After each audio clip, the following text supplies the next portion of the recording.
Assalamualaikum warahmatullahi wabarakatuh. En ashama harka fuunu balayen Kenya ilmaan Oromoodha guutuu addunyaarra jirtan. Arraan tana obboleessa keenya Mansuur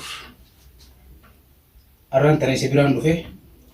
Obboleessa keenya kun yeroo dheertuudhaaf dhukkubsatee sireerra ciisaa jira. Akkasitti miidhaan isaa miidhaa hamtu. Namni kun nama gartee Oromummaadhaaf deeggarsa qofa osoo hin ta'in hidhannoodhaan diinaan falmaa ture. Arraan tana egaa biyya namaa keessatti akkana ta'ee amata 13 siree tana gubbaa jira jecha. Kanarraa hanga obboleeyyan keenya kana durallee Oromoonni gargaaran hedduu jira. Ammas dhibeensaa kun waan itti miila fuudhee jiruuf jecha furmaata tokkollee haga ammaatti hin arganne jechaadha. Arraan tana September 30 jirra. Guyyaa Jimmataa bara 2022 baatii 9ffaati. Amma 10ffaa seenuudhaaf guyyoo boruutu nuu hafa. Kanarratti egaa obboleessa keenya kana mee Mansuur.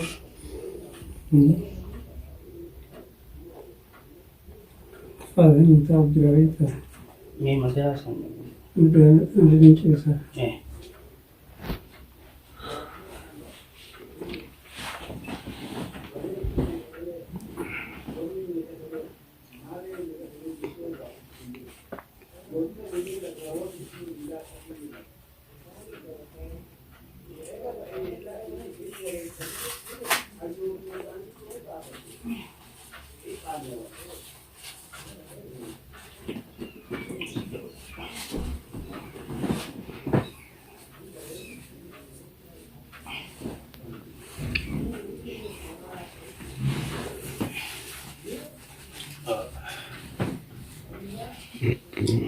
Laal kunoo obboleeyyan keenya obboleeyyan Oromoodha namni hanga jiru wal gargaara aakhiraallee haga jiran dalagatan eega duute wama daliitisan iddeeytaa jechuudha kheyrii dalagatte.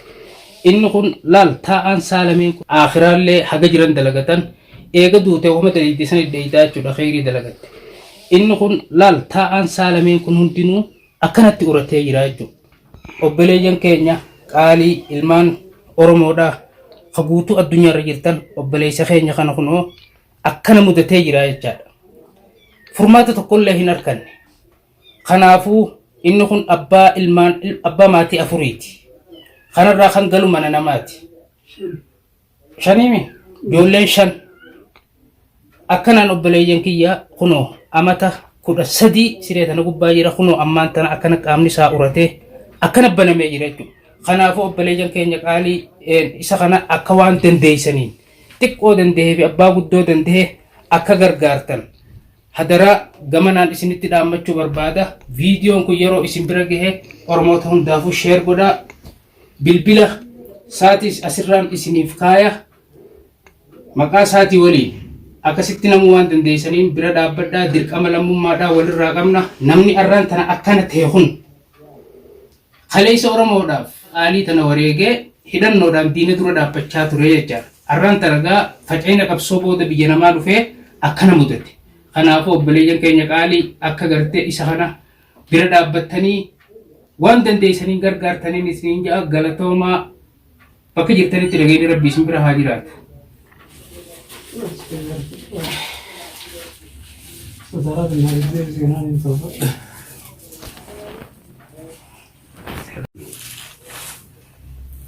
Obboleeyyan kiyya walumaa galatti ilmaan Oromoodhaa guutuun addunyaarra jirtan warreen akka dhuunfattis dhaabbatoonni gartee adda addaa kanneen ala kana keessa jirtan kanneen guutuu addunyaarra jirtan dhaabbatoota gartee akka bareentumaa Xabbootii fi dhaabbatoota gurguddaa gartee Oromoo kana hundatti jaaliyoota Oromoo gartee kanneen biyya adda addaa Ameerikaa, Austraaliyaa fi Awurooppaa guutuma addunyaatti Afrikaa fi Eeshiyaa keessatti argamtan kan ilmaan Oromoo ta'e hundinuu kan gartee dhimmi sabaa isa quuqu hundinuu obboleeyyan keenya obboleessa keenya kana akka bira dhaabbattan waan kanallee walii dabarsitanii hatattamaan dawaa malee furmaata tokkoon malee jechuudha biyya gartee amantana keessatti akkanatti rakkachaa jira jechuudha.